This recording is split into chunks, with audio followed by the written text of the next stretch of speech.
Welcome to another episode of Creole Luxe, Royal Conversations, where we highlight notable individuals who do a lot of positive things in the community. In this episode, we have a very important guest, Rodney Toomer, aka DJ Rodski. You've been doing a lot.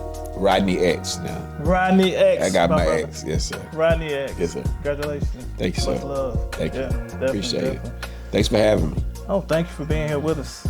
It's an honor and a privilege to sit down and talk with you because for a long time I've been listening to your music, watching what you do. Yes, sir. And it's been inspiring. I've been to some of your shows where you really put it down, brother. Yeah, just trying to do something, just using what Allah's given me. Yes, yes. You know, I everything my mother taught me and everything you do, you know, you want to just be able to bring value to it. Yes. So whatever situation, wherever I go, whatever I do, whether I'm cooking, where I'm at work, I try to bring something of value to it. Amen. Yeah. Amen. And you've been doing it a long time, so I wanted the opportunity myself to sit down, give you your crown because things you're doing, they're on a royal level. Yes, sir. We're gonna have this royal conversation with you. Absolutely, I appreciate it. Let me ask you one question to get us started. You into music, DJing, production, all those things before we get down to some other subjects. Okay, how did you come into the development and the love of music, radio producing, and how did you choose your name, DJ Rodski? The first question is, how did I come into the music? I'm from Long Island, Westbury, New York, and I grew up when hip-hop was born, August 11, 1973 in New York. I lived in Westbury, Long Island, and back then, you know, there were crews. They call them gangs today, but we call them crews when we were from down the bay, or if you want to put it in today's terms, in Toomerville or Pritchard, and each one of those sections had DJs and MCs. And we used to go to see the battles at the Missouri Youth Center, or used to have like Westbury Day or Long Island Day, like they would have, if we just put it into today's terms, Toomerville Day or something, and we would go out there and it'd be like Pritchard, Toomerville, and Crichton, all of them come together, and each one would have their MCs and DJs, and they used to just battle. Right. And we used to battle for sneakers, we used to battle for equipment, used to battle for like bomber jackets and everything, and that's what I grew up on. I grew up on the 5 essentials of hip hop: graffiti, breakdancing, DJ, MCing, and knowledge of self. And that's what I grew up on, and that's where I came into the love of just everything. And I think the light went off for me when my uncle took me to Nassau Coliseum to see Run DMC.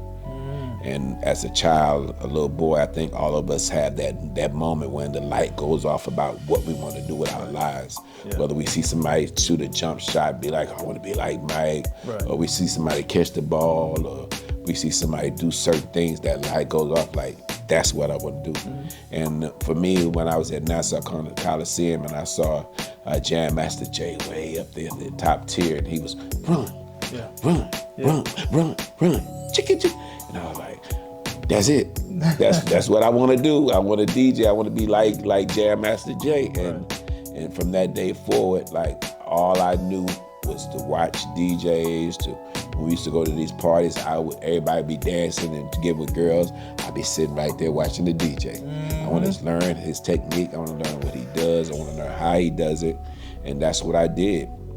Nice. And you know, I grew up in a poor family, and you know, you had to get it how you get it, and I wanted some turntables, so I had to sell newspapers and whatever, and I was able to get one turntable, and we were so creative. Us as black people, we're so innovative. Like I would take a boom box and take my boom box and the cassette and take my turntable and press the rewind and the fast forward and just anything that just, I had to hear this music going back and forth. Right. And that's where I started just doing what I love to do, DJing. The second part was the production, the radio.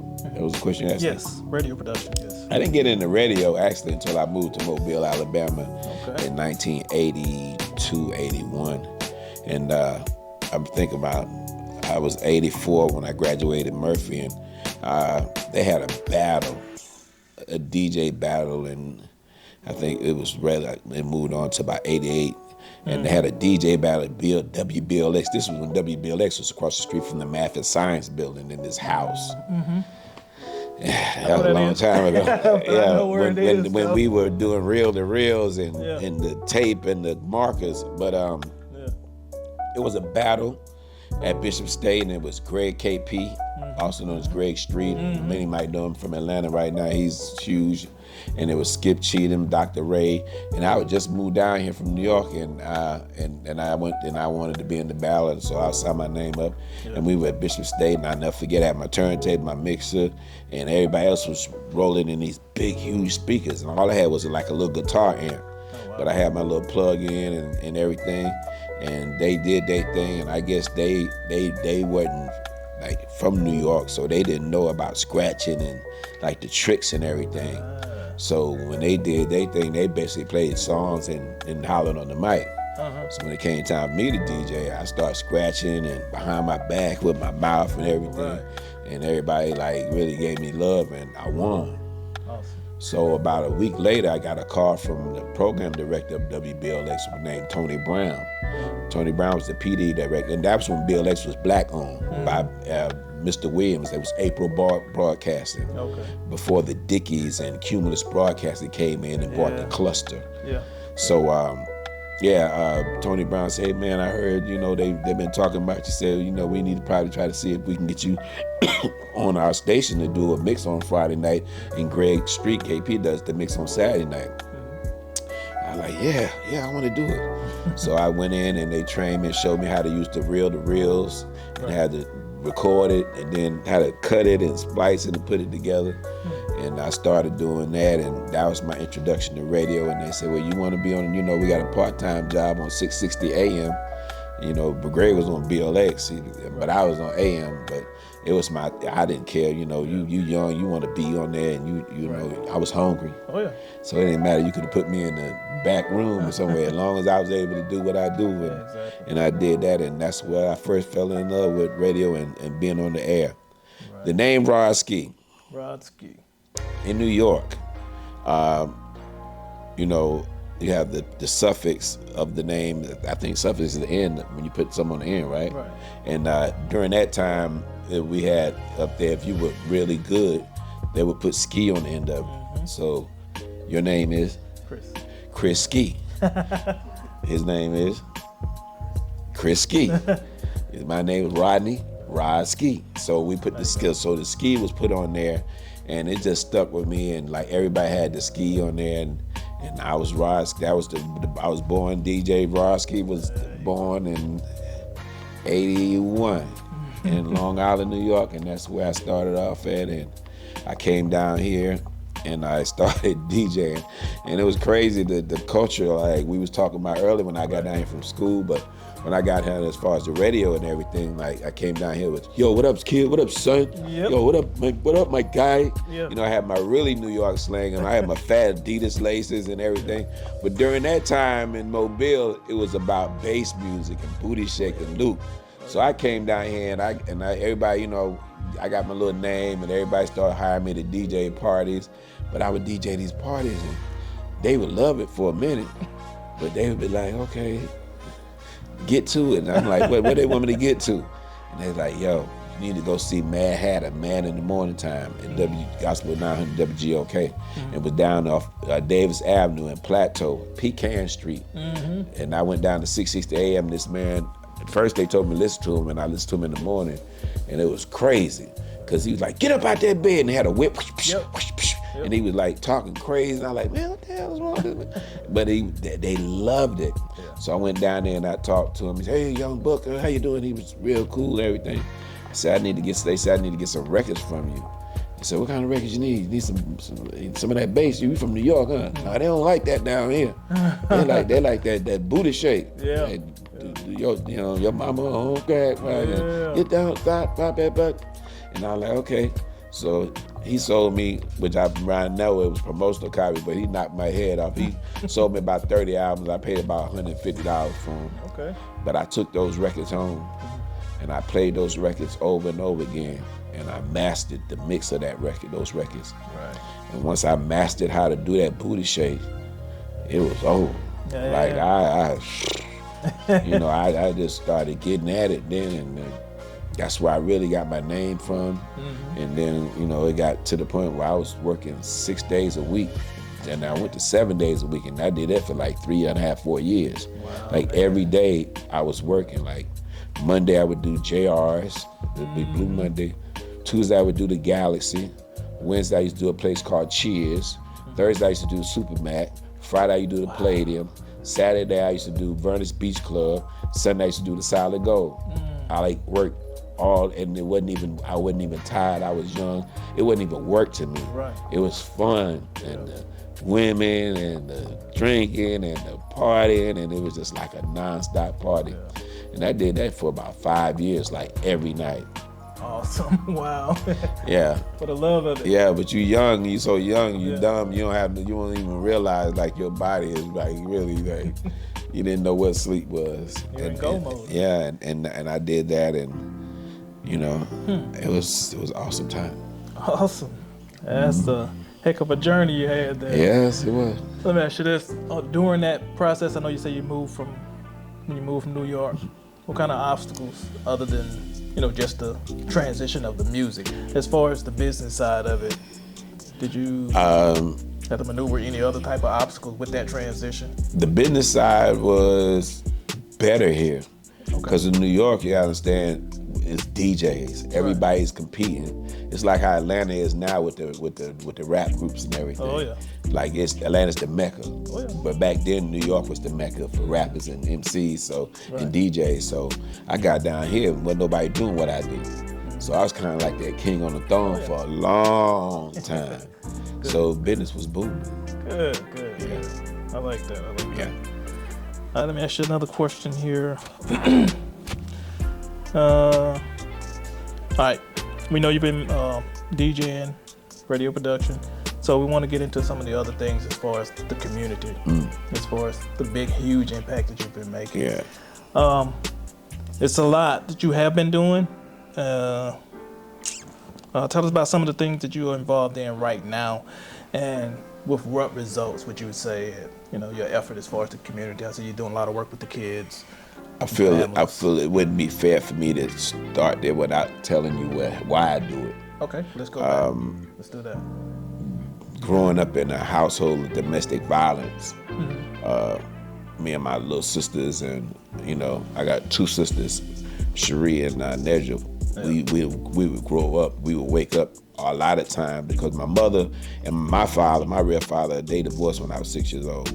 My mother remarried another man, which is my sister, my littlest sister, her father, who's passed on now. But he had a drug problem, cocaine and gambling. Right. And oftentimes when he would lose his money and come home and he would be on cocaine, he would be jumping my mother. Yeah. So as a child, 12 or 1 o'clock in the night, in the morning, you in sleep, you awaken abruptly by hearing glass break and hear your mother in there screaming and hollering. We went through that for like 5 years straight, like having to get up and go in there and see your mother get beaten, this grown man with his knees on your mother's arms and punching in the face like a man. Wow. That, and just your mother coming getting into bed with you, you can't even recognize her face because her eyes swole, blood. Like we grew up with that constantly. Right. And then we would leave and have to stay at relatives' houses, and the embarrassment of having to go to different people's houses, and then she always would go back, and we would be mad. We didn't understand the mental abuse and the manipulation of domestic violence. We were children. Right. Now I understand because I'm grown, I know what he was doing, but we grew up with that for a long time, and it went on for about almost 7 to 10 years. Like we were in and out of that, and it took him. We went into an apartment building. It took him was finna try to throw my mother out a second story window. Oh wow! And she broke some bones in her back and had to she had to have like this body cast on, and just her going through that and realizing like this man is gonna take my life if I didn't leave. Right. So the last time it happened, when it had to happen, she ran for her life and she left. She left us there. And by her not being there, and me being the oldest, guess who fell in line next for the abuse? So I went through all that abuse, and I had a little brother named Spanky, and that was my little brother, but that was his son from my mother. And one morning, me and Spanky got up, and we went outside riding a skateboard. And you know, if you ride a skateboard down the hill, you know, if you don't really know how to do it, it'll wiggle and you lose control. So we children. Right. And we're children, and we not understanding, and I'm not understanding how that works. So I get on the skateboard, I put him on my back, he jump on my back, piggyback, we ride down the hill, and we lose control. And I fall frontwards, and he falls back. And when he falls back, he hit his head, and his brain shifted. But I didn't know what was going on because, you know, I'm young, like we 9, 10, and he's 6 and 5, 6 years old. And I grab him and I'm taking him back and I'm walking and he not saying nothing, but his eyes keep rolling up in his head. Yeah. And I'm telling you, his name was Spanky. Julius Lyles III, but it's Spanky. I'm like, Spanky. Yeah. Like, what's wrong? He wasn't saying nothing. So when we got back home, I was so scared. I just went there and told Mom, Spanky fell on the skateboard. He fell off the skateboard. So they rushed him to the hospital. And my mom and them was gone all night. Then that next morning they came home and they was looking like really funny. I was like, what's going on? She's like, well, Spanky's not doing good. And so a couple of days went by, and then they finally let us go see him. Right. And I'll never forget, when I walked into this room, his back was turned. He was in his bed, but his back was turned to the window. Right. So I couldn't see him. So I called his name out, and he didn't say nothing. So when I walked around the bed and went on to the other side, I seen him, and his eyes were taped because he was in a coma, and his eyes were open, but they had to tape him closed and had to put cotton balls there to keep him closed, and he was in a coma. And about 3 days later, he died.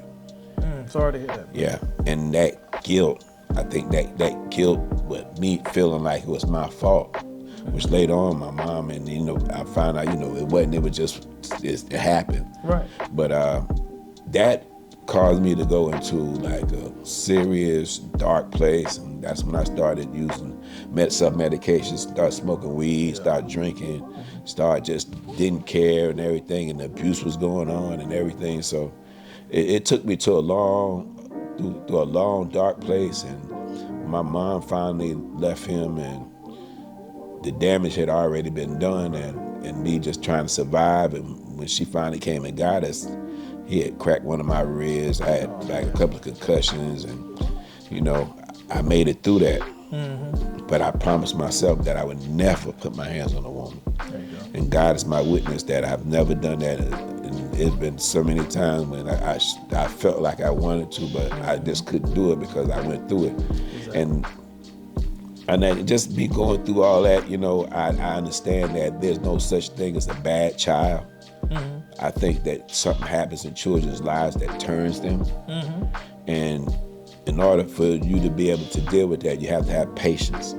Everybody ain't built for this. Right. You know, everybody ain't built for what we do as far as mentors, as far as what we do as far as trying to help children. Like, some people come in for the wrong reasons. They come in for photo ops. They come in and think they can change the world. But when they realize that this child has unchecked trauma, and it's going to take way more than just a couple of days of you coming in and spending a little money and eating and buying a couple of toys, then they run. And they don't have time for it. But by me going through that, I used to always ask, you know, God, why he made me go through that? Why did I have to go through all this? And I know now, and when you're in your purpose, that he prepared me for it, because you have to have that empathy. Mm-hmm. You have to be to walk in those shoes with these children, like to know. So when I talk to them and I say certain things that I've been through, they saying, oh, yeah. He know. Relate. He know. Just like we were talking earlier, like, yeah, I know. So so that's the reason why I got into what I do. So, you know, I've been asked to to help different children, and I don't like to deal with, and there's nothing against it, but I just don't like to deal with the safe children, the children that got two-parent household, they just being stubbornly and badasses, but I like to deal with those children that nobody likes to deal with. Right. Those children that they say are lost and they just can't nobody do nothing. Right. Those are the ones I like to deal with. And those are the ones, unfortunately, that are the majority in our community today that are wreaking havoc.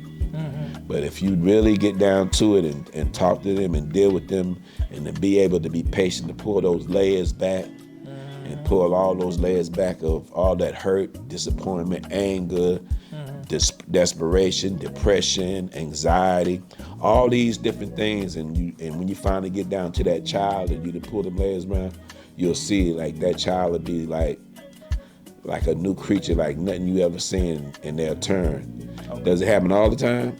No. Do you have some good ones? Yeah. Do you have some times where they fail? Yes. But that's all part of life. You can't be undefeated. Exactly. You know, there's no undefeated person in this game. Like, what we do is like, I've learned not to be discouraged because I learned that the only thing I could do as what I do and what I teach is just to make a difference in the people's life who I come into contact with on a daily basis. That's the only, because the world don't want to be saved. Right. Ain't no need us trying to say I'm gonna go out there and save the world, because they ain't up for it, you know. But those people that I come in contact with on a daily basis, I try to do something where I can make a change, and they'll know that, you know, if nothing else, that I have a confident in Rodski and DJ, and I know I can talk to him, but I can't talk to nobody else. There you go. Yeah. Oh man, that was a lot you had gone through, but yeah. Lord has your best interest at heart. Absolutely. It made me, like, you gotta have that tough skin, yeah. bro. So when they come and they act up, I'll be like, man, go on, man. I did that, man. Stop. You ain't impressing me. Like, I done did more gangster than that, bro. You ain't did nothing. Then when they see that, they be like, oh, I can't do it. See, they try you. Oh, yeah. And especially today. Like they want to see what they working with, because 9 times out of 10, most of the people that come in their life are full of shit. Excuse my French, but they full of shit. Yeah. You know, they come in there and then, you know, they bring these people with all this book knowledge and this master degree and everything, but that real knowledge that they need, that hard knock knowledge and everything, they ain't got that. Right. So like I said, everybody ain't built for that. So these young people, they'll try you, and then they'll see, like, they'll keep on trying you and try it until they see what they working with. Yeah. And when they see that, oh, he real people, then you get that respect for them. Right. And then you and them, they turn out. Them turning with everybody else, no, but they'll turn with you. And no matter what, you'll be able to touch them and be able to tap into that. So that's why I work at Strictly Youth Center now. And I work at Taylor Park. So I'm on each end. So Taylor Park, I'm out there with them because that's 1050 Baltimore Street. That's Baltimore housing. 36606, one of the notorious, most crime-riddled zip codes it is right there. And the Taylor Park is up here on the hill, and right down that hill, walk down, that's 1050 that's Baltimore Projects. You see? And then when I go every night from 6 to 10, I'm going to Strictly Youth Center. Right. So I talk to them, and when they there, you know, you tell them, I be like, yo, I'm telling you, woo, woo, woo, woo, woo. They like, yeah, okay. And I'm telling you can either see me on this end, or you can see me on this end. Right. And when I see them and we talk, and I try to tell them, eventually I walk in and to work, and I have to go through each door. And when I'm checking sales, and I look in there and I see them, they see me, and they stick their head down. But I say, you know, this is life. I'm trying to give you a shortcut because I've done everything you're doing. You can't out-slick me. I was the slickest of the slickers, and I still came up short. So I know you ain't gonna do it because you got this new way, and you just new millennium slickness, but you ain't got that old school. You know what I'm saying? So yeah, but that's what I do. I have I went and got I went for the state of Alabama and got my credit consultant. I'm certified in credit literacy, so great. I teach credit literacy. We have curriculum for middle school and high school. We did a pilot program with Williamson, LaFleur, Viger, and Blunt, and we went in and we taught these teenagers in 8-week program where we teach them credit literacy. Awesome. Nothing but about credit. How to work credit, how your credit affects you, what is the makeup of credit, your utilization of your credit cards, everything to do with credit, because we know that once they get out of high school, then they go to college. First thing they're going to get when they get the cards, them credit cards. Exactly. And if you don't know about the utilization, using that 30% utilization of credit cards, you're going to go out there and every chance you get, I'm going to eat, I'm going to party, you're just wearing it out. And then so when you come in and graduate from college, you're not only going to have that college tuition to pay back, but you're going to have that credit. You're going to be in the hole if you don't know. So that's one of the things we did. We had a 93% success rate in that. Awesome. We also we teach young people how to not just teach them, but we help them get their LLCs. Because my whole narrative is that our young people, I don't want our young people to wait until they get to high school or college to decide what they want to do. They can do it now. Exactly. If you look at all the other ethnic groups, like they children already in what they doing in 6th, 7th, 8th grade, like 12, 11. So why should not children be? Exactly, I agree. And that's what I say. So the young man that I was helping named Duke, he got his LLC 2 years ago at summer camp, and he was a grind. We just did the grind awards. He was the young entrepreneur of the year because he understood, you don't have to wait. Whatever you want to do, they just tell you have to go to college, and they tell you have to wait till you get grown to do it, but you can do it right now. And that's why I tell them, we tell them all the time, especially when we're in school, the first thing I'd have to do is reprogram them when they come to my summer camp. I said, they tell you every day, when you go to college, get a good education so you can get a good what? A good job. No, that's not what we're going to do. If you're going to go to college to get a good education, you're going to get a good education to create your own job. Stop telling our children to get a good job. You're already setting them up to be workers instead of setting them up to be bosses. Exactly. So that's one of the things that we try to knock that falsehood out of their brains and replace it with that truth. But everything we're doing, even from the ACTs, ACT testing is a 4-hour test. You wait till our children get into the 10th, 11th, and 12th grade to start to get them to do that when they should be training for the 5th and 6th grade level, so their minds can be trained for that 4 hours. So when that second hour comes and you looking at the numbers and everything going like this, you can sit back, relax, take deep breaths, take exercise, and take a break, and then come back and do it again. But if you telling them in 11th, 12th grade that, okay, you sitting them in front of them for the first time, you tell them to score, they're going to score low. But you have to train them to lead them up to that. Yeah. So everything that we doing, my whole thing is early, 5th, 6th grade, 11, 12, 13-year-old, everything we should be doing that we're telling them to do in high school, start them early. Critical years. Yes. The most critical years. Absolutely. That's a lot that you're doing. That's why I had to have this honor to talk to you. Yes, sir. So we could pull out some of the things that kind of led to some of my other questions that you just mentioned, which is beautiful. It's a great thing as far as teaching youngsters about their credit. It's real important. If I would have knew what I know about credit now when I was in high school, man, I definitely wouldn't have been where I've been, because you have to let them know everything is about knowing the information. If you don't know the information, you're ignorant, then you're at a loss. You're at a disadvantage. Credit is everything today. Your job, getting an apartment, getting a vehicle, everything is tied to your credit. And then some of our parents, unfortunately, have our credit up because they didn't put our name on the water bill, light bill, and because you done got your lights turned off. And when you could change that around and you could put your children on your credit cards and you can start building that credit history, because a lot of that is dealing with credit history. So like I say, once they and it's amazing, because when we first started, we did the BC Rain too. When we first started, they was everybody was oh. But you see, and some people don't agree with this, but I think this is an effective way. One of the things that we did was we offered money incentives. So we would say, okay, so whoever does good on this test, there's a $20. We did $20, $30, $50, whatever. We giving this or quite naturally it'd be, incentive. And then we ask some questions in class. Now you in class now, you're in the 7th grade, Yeah. and I'm asking the question, and I say, so tell me this: if you have a high credit score and you go to buy a vehicle, what would be your interest rate?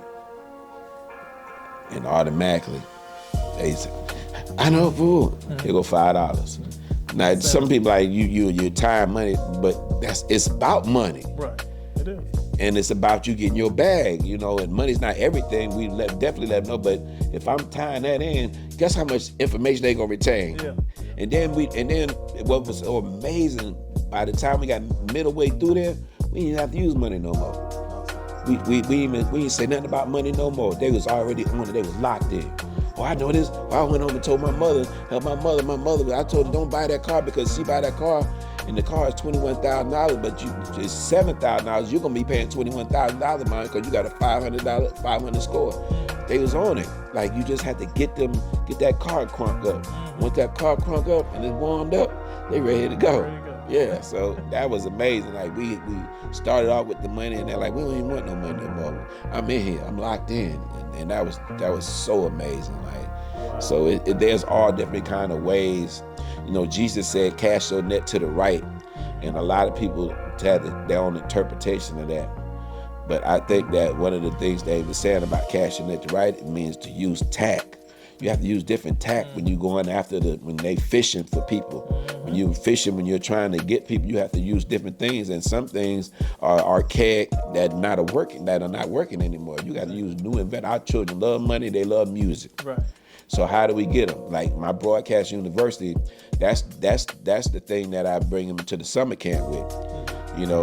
They'll come in, they like, But when I break out, I say, it's your Gulf Coast home, hip hop and R&B, your big station, 93 BLS, home of the Steve Harvey Morning Show. Get at me right now, 770-9393, star 93 on your single, the RTL Wine Spoon, back with one of your favorite jams. On your big station, 93 BLS. They be like, you that man. Yeah. And then they locked in, now I'm ready, now let's go. Yeah, let's go, I want to learn. So you got to throw that bait out there, So it's different kind of ways, and the more you get them excited about different things, they be ready, and once they get locked in, you don't have to do it no more.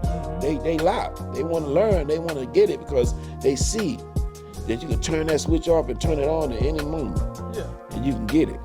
You're adaptable. That's yeah, what it is. Absolutely. Adaptable with the society as far as the teenagers and stuff like that. Absolutely. You know how to grab them. That's very commendable. It took a long time, but everything takes time. Yeah. Yeah. Definitely. And some took some failures, but once you get it and you learn their language, it's speaking their language, and then not necessarily a derogatory, cursing, but you got to speak their language, know what they're thinking, know what they're wanting, and I think that's one of the things that is here in this city from doing the stuff that would help the young people, because you're coming with an adult mindset, an adult dictatorship.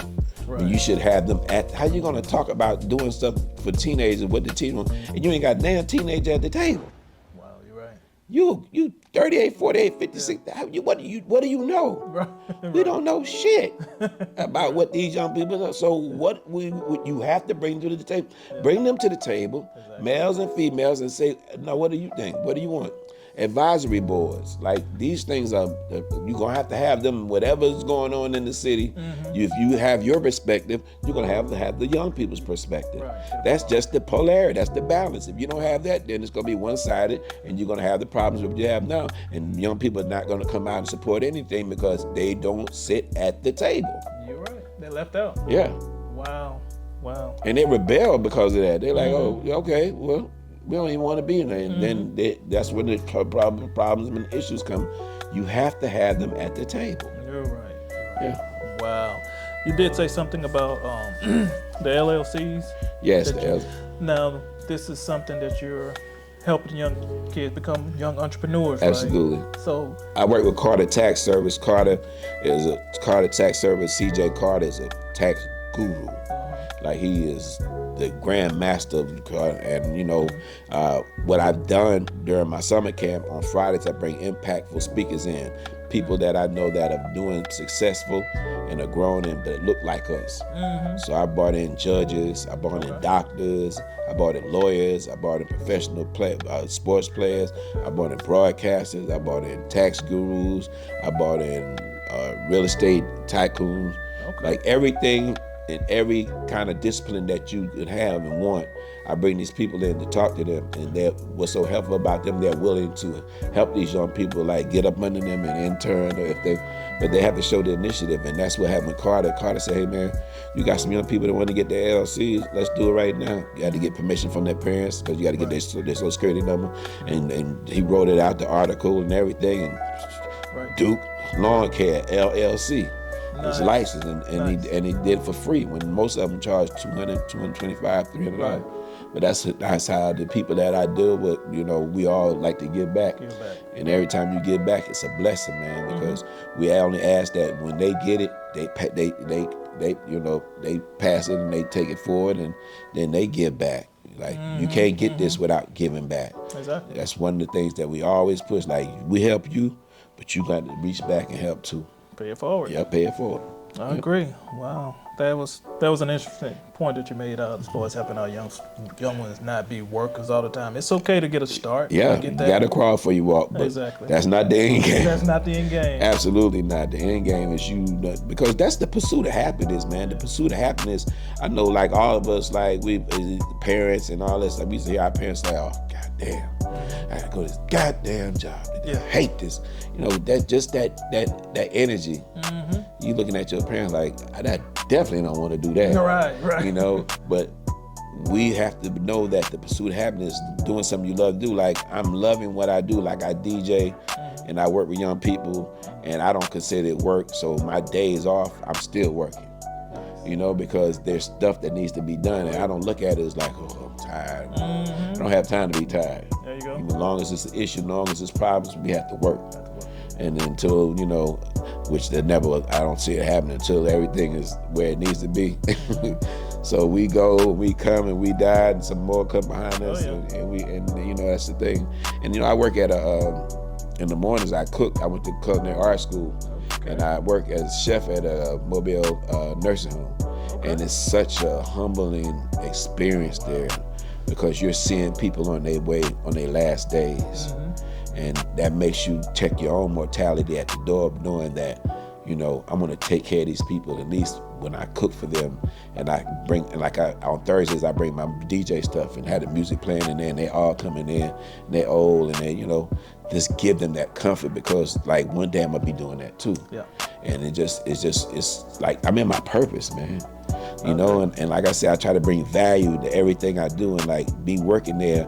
I didn't have to work there because I needed money. I went to work there because I knew that there was a issue, and there was things that needed to be done for these people. And I know that me coming there will do a lot good, and it'll bring some value. Oh wow, there was a need. So I'm there every morning from Monday through Thursday. 5 in the morning to 1:30, and I just see them, and some of them there, and so when I come the next day, they gone, they moving our transition, and it's humbling. It's really humbling. And I'm 58, so we getting up there. Time be flying now. Yeah, it doesn't stop. The hand on the clock don't stop. Wow, it's like the foot on the gas now. I'm like. Just the other day I was 30, now I'm 58. I'm like, what the hell happened? Clock don't stop ticking, bro. Yeah, can't beat the clock, they say. No, that's one thing that's guaranteed: life and death, bro. Exactly. Now, if you could say some things in the community that you're doing, if you could say, I don't want to necessarily get into politics or things like that, but if some things could change. What do you say some things could be changed that would help in your ventures as far as what you're trying to do to help the children, or you're in line with the officials? Well, as far as I kind of ruffled some feathers, because when I started at Taylor Park 2 years ago, I did the summer camp, and Taylor Park is really, the infrastructure at Taylor Park is decrepit. They have domestic tile on the gym floor. The scoreboard been up there since Ray was living. That's like 23, 25 years ago. The walls are cracking. So, you know, I took about 30 letters from the children down to the city council when I asked to speak to them. I said, you know, I'm over here with these children, and you know, they don't have the necessities like they need. Like, you know, you go out to the affluent communities, which are Caucasian, they have everything. They children got STEM program, they got computers, they got podcasts. I said, we don't want nothing different. We don't want more than them. Right. We just want the same thing they have to give them a chance to have the same opportunities. So they got mad at me, and they did it because I brought the news over there and everything. I had the news go in there and take pictures and all that. And they got mad, but I don't care. I represent the voiceless. Right. And if I be the sacrifice lamb, I'll just be it. But I know I'm going to stand up for them.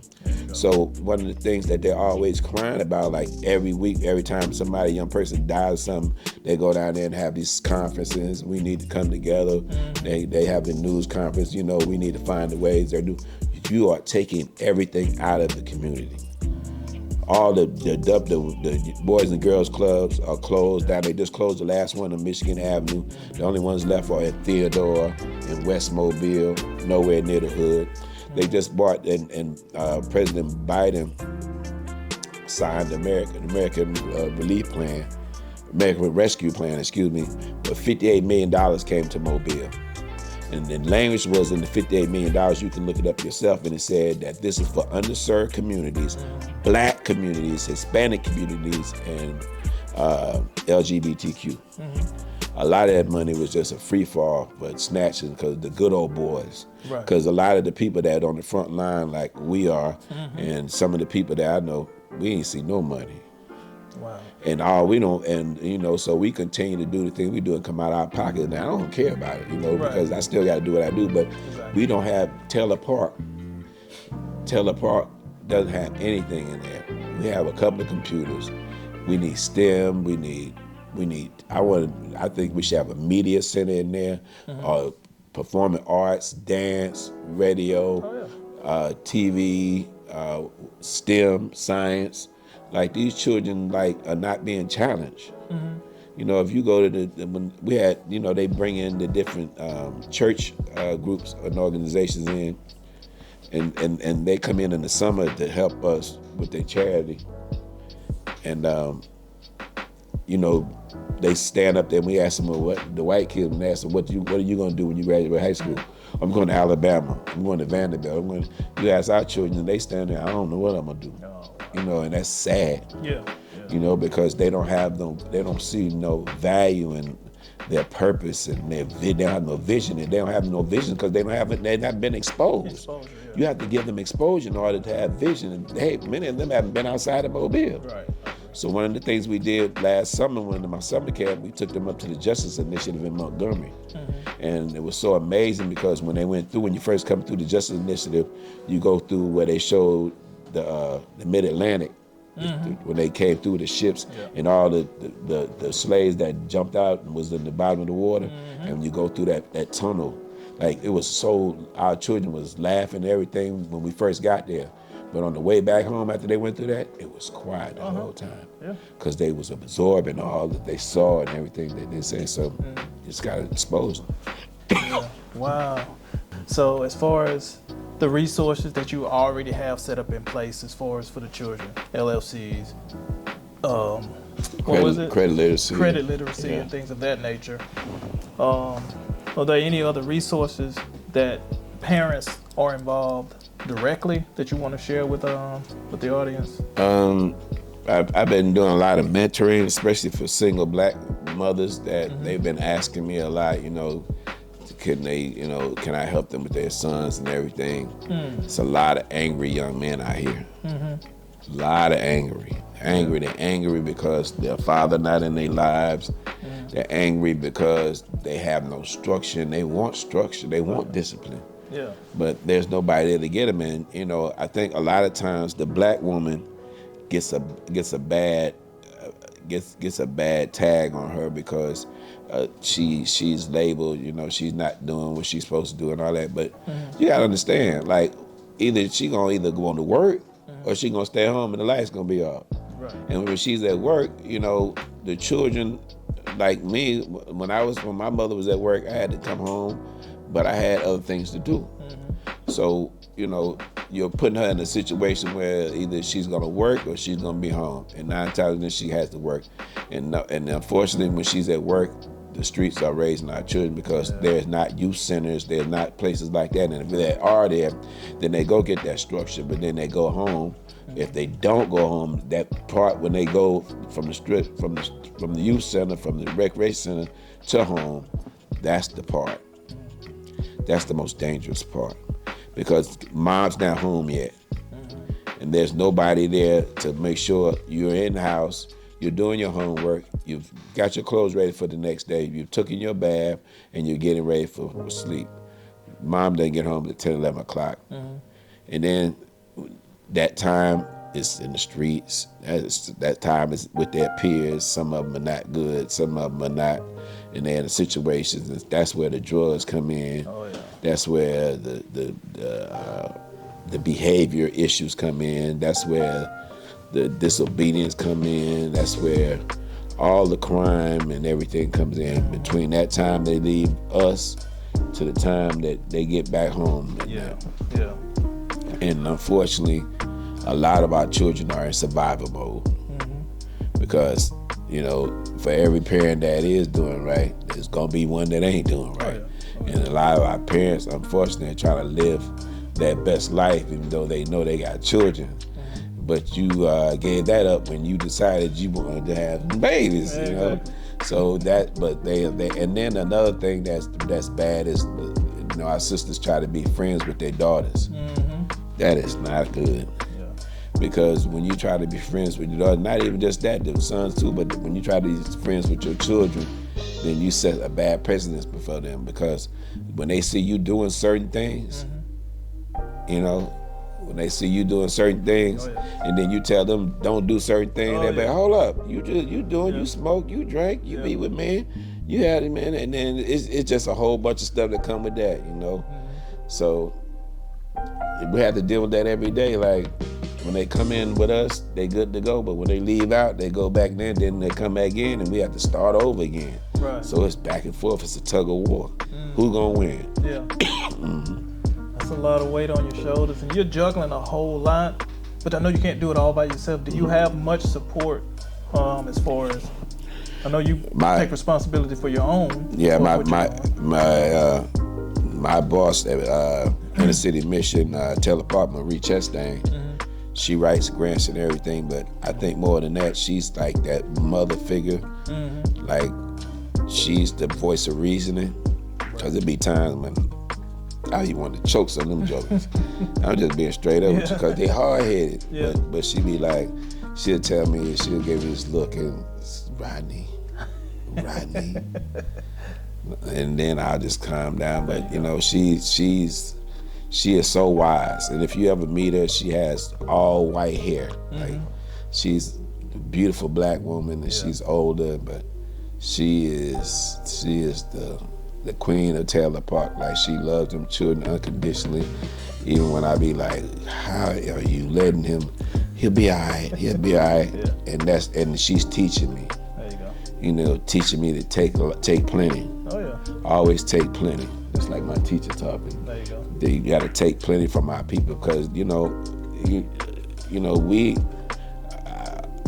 I've been a savage,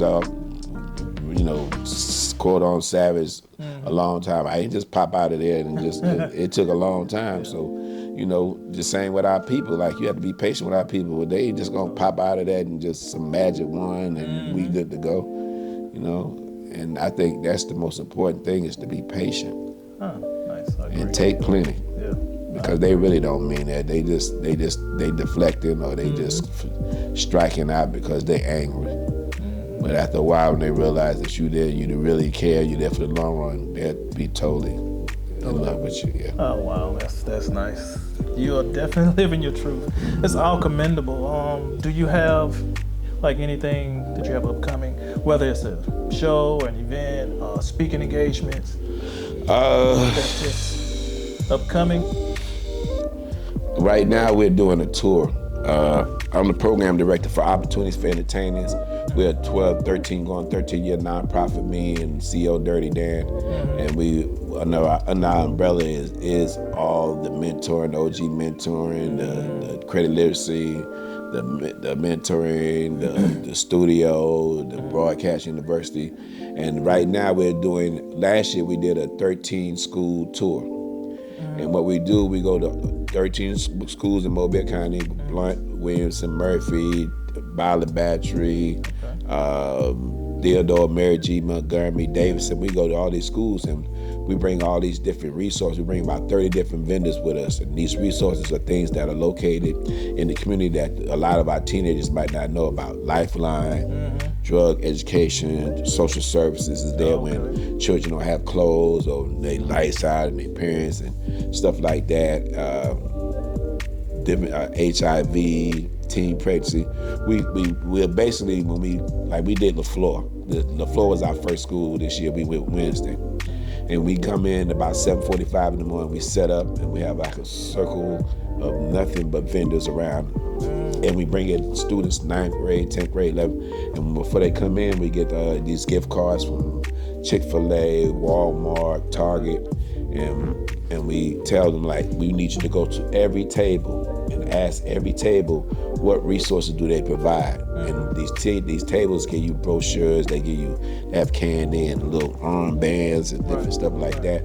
But we need to let them know, like, if you get in trouble or they have issues, like these people are here for you, exclusively for you. Yeah. So that's what we do, and we on our first one. We do 13. Last year we did 12 schools. We reached over 12,000 students in Mobile County. This year we're doing 14,000. We're doing 14 schools. We're going to reach probably over 17,000 students. And at the end of the year we do a career opportunities day and a health fair and talent show. Nice. So we do the talent show for each school, and we set up in something like how you set up right here. We do like a American Idol thing where we find the 3 or the 4 the best ones out of the talent show, and at the end of the year we do a big thing. Last year we did a big thing at Last Stadium. Okay. And the winners won monetary scholarships and everything. Nice. So we give those away. Nice. So that's what we're doing right now as far as that's concerned.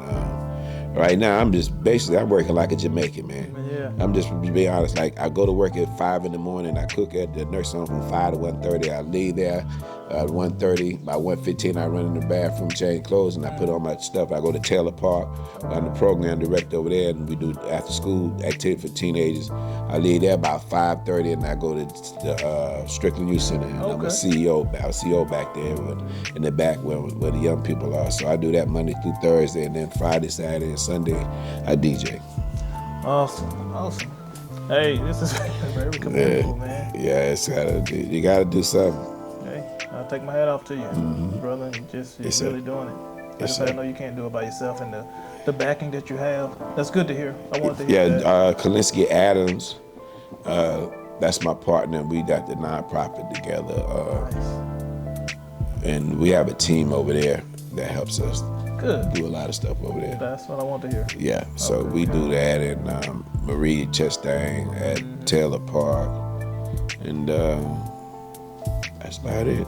Okay, we just want to see if we can slide in here and start trying to be of help. Absolutely. If you guys want to come in, especially if you want to come in with us and be a vendor, it doesn't cost nothing. You can be a vendor at our next opportunities day. I think the next one we're doing is at Williamson. Okay. And we go in the morning. I can put you on the email, and you'll get the email about where we go, and you can have a booth set up and tell them what you do and offer whatever. And so definitely be anything we be part of. And once you get in there, you recognize and you see the children, you see where it goes, then you'll know what niche you want to do and what service you want to provide and what you want to help them in. You can see whatever you want to do for them. Okay. But you definitely can be part of that. Okay. Because they all have different needs. Absolutely. So yeah. And they're very diverse. Good. Now earlier, Mr. Toomer, we talked about you possibly giving up, not giving up, but just retiring from DJing. Yeah. Tell us what that's all about. Well, I've been DJing in clubs since I was 17, and I'm 58 now. Mm-hmm. Still young. So, yeah, but the way that equipment and the way that stuff set up, like now, like like every Friday, Saturday, and Sunday, my whole life, it's always been work, gigs. Yeah. And it's coming to the time now where, you know, the music's changed, the vibration has changed, Yeah. the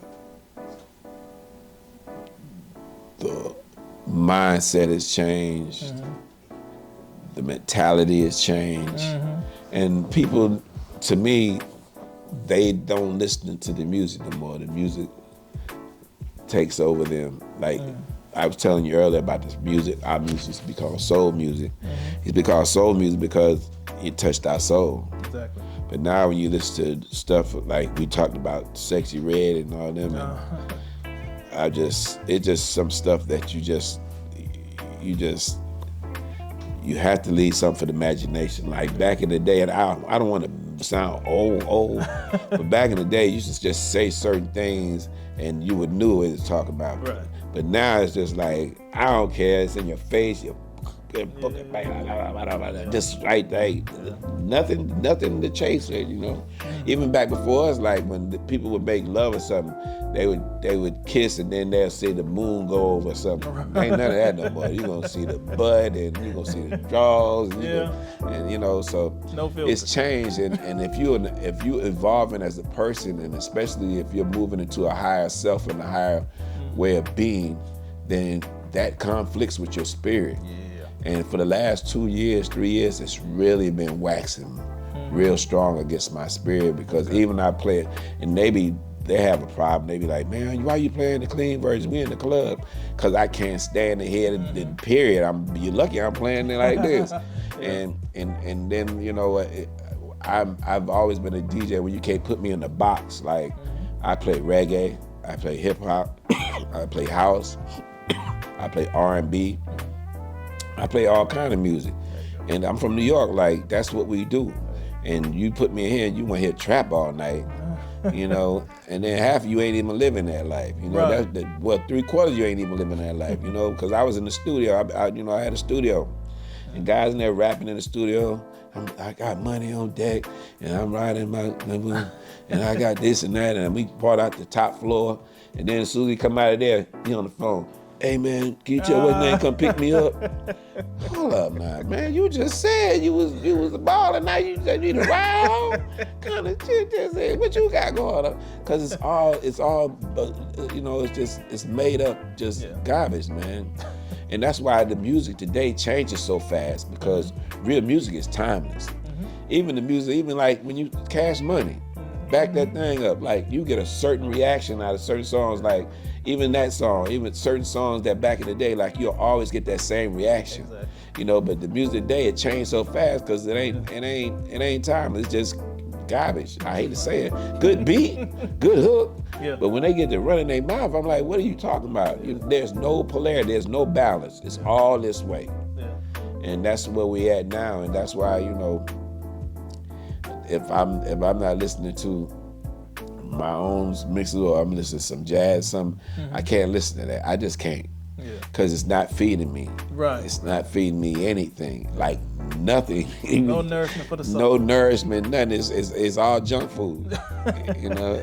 And it's just, it's horrible, man. And it's unfortunate that the people that do have the talent and are great, you know, at what they do, they're not getting the play like they should get. Yeah, you I know. agree.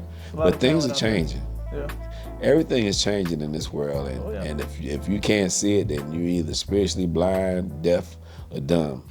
But things are deteriorating, systems are going down, financial things, jurisprudence, all these things are failing now, and it has to fail because it's got to be wiped out totally to make way for the new. And hopefully, inshallah, meaning if it be the will of God, I'll be able to see some of that with my children. There you go. And hopefully, they'll be able to see with their children. Amen. There you go, Yes, brother. sir. Definitely. This has been an honor, brother. Yes, I had a great time, man. I think that what you're doing is inspiring. I think this is just the beginning. I think it's a class act. I told you when I walked into the door, like the energy, it felt so. It was just an energy, and you know, I discern a lot. You know, I can walk in a room and tell who there for me and who ain't. Yeah. And 9 times out of 10, when I walk in certain rooms, I feel like, but that ain't for me. But I ain't finna shrink. Yeah, You ain't finna shrink me for there nothing. you I'm gonna always be me because I was taught to be me, regardless of who it is. But I walked in here. As soon as I walked in the door, I was like, I feel love in here. Oh, man. I feel peace. Awesome. So this brother. is a great place to be, and I look forward to hopefully coming back soon. And Definitely. thank you guys for having me, and Definitely. it's been more of a pleasure for me. I'm honored and humbled to be here. I'm honored. We're Yes, sir. honored. Yes, sir. All the knowledge and all the things that you're doing for the Yes, sir. community, man. Hopefully we will be able to man. partner, and we'll be able to definitely do some stuff, because I know, we are like-minded. Definitely. And I know we on the same we have the same spirit to serve, because that's really what we're here to do, is to serve God's people. Exactly. In whatever capacity He has to see for us. So I think that, He's going to open some doors, and I see this place and what you're doing. This is just the beginning. I see a TV program. I see some media outlet that's going to be bigger than you thought it would be. Okay. As long as you keep your energy and don't compromise, I think, which I know you're not going to do. Can't do it. Yeah, and I just see more coming from this. I think this is the umbrella. Yeah. And under the umbrella, it's going to be all kind of different other things coming out. I just feel that. All right. Yeah. Thank you for blessing me with that, brother. Absolutely. We're going to keep trying. We want to do what's right. We want to help people. Absolutely. Shed light on those who are doing great things in the community. Absolutely. That's why I wanted the privilege to talk to you, brother. I appreciate it. Thank you so Definitely. much. Yes. Thank you. It is My been brother. a privilege. Yes, Yes, sir. my brother. Yes, sir. It has been a privilege and an honor. Yes, sir. Thank you again for joining us for another episode of Creole Luxe Royal Conversation.